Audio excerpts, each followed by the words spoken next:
Alors dans cette vidéo, on va voir le calque de réglage teinte-saturation qui nous permet donc de modifier la teinte, la saturation ainsi que la luminosité. Alors la luminosité, c'est comme on l'a vu sur les autres calques, donc comme sur le calque luminosité contraste, donc rien de nouveau ici. Et ensuite donc teinte-saturation, donc la saturation, alors attention, ce n'est pas exactement la même que celle qu'on avait avec le calque de vibrance, puisque vous allez voir que si j'augmente la saturation ici, ça va très rapidement devenir déplaisant pour l'œil, donc on a vraiment quelque chose de beaucoup trop saturé, qu'on n'avait même pas en boostant la saturation dans le calque de vibrance. Donc si je crée un calque vibrance ici, et que je mets la saturation à 100, vous voyez que ça reste quand même agréable, même si ça l'est moins que la vibrance, alors que le calque ici de teinte saturation va vraiment pousser la saturation à son maximum. Donc il faut vraiment faire attention avec ce curseur de ne pas le mettre trop haut.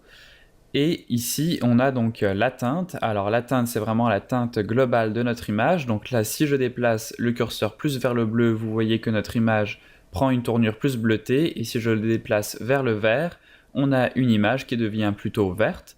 Donc on le voit bien ici sur les yeux de la fille qui étaient bleus et qui sont verts. Et je peux pousser ça donc sur tout mon spectre ici pour changer complètement les couleurs. Donc là aussi, attention avec ces réglages, très rapidement ça devient assez excessif et donc un peu déplaisant pour l'œil.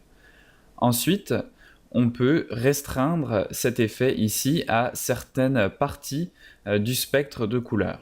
Donc ici, je clique sur Global et vous voyez que j'ai plusieurs paramètres prédéfinis ici que je peux sélectionner et qui vont se restreindre sur le spectre de couleurs. Donc là, vous voyez en bas ici qu'on a une petite interface qui nous permet de sélectionner les parties de notre image qui vont être affectées.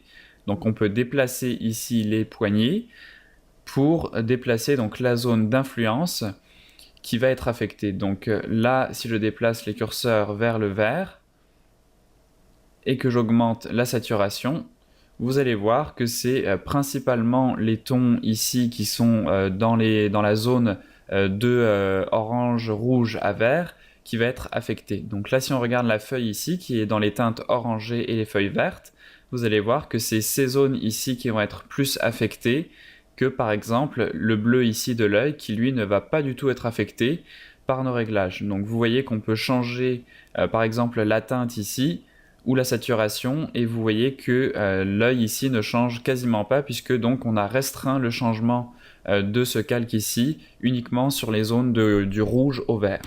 On peut également cliquer sur la petite main ici pour aller échantillonner directement sur notre image les couleurs que l'on veut affecter. Donc là, si je clique et que je glisse avec mon curseur, vous voyez que je vais augmenter la saturation et que mon curseur ici va se placer directement en fonction de la valeur que j'ai échantillonnée.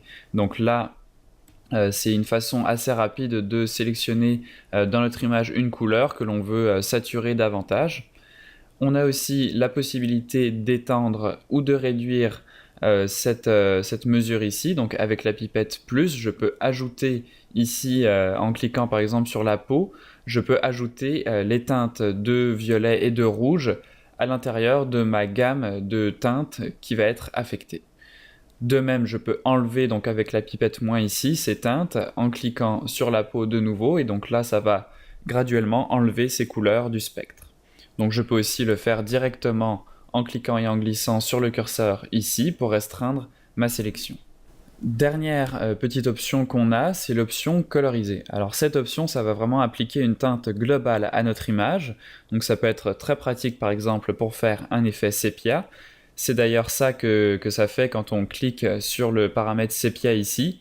Vous voyez que automatiquement, quand je clique sur ce paramètre prédéfini, l'option coloriser est automatiquement cochée. Et donc après, on peut venir nous rajouter plus ou moins de saturation ou changer la teinte de notre effet par exemple.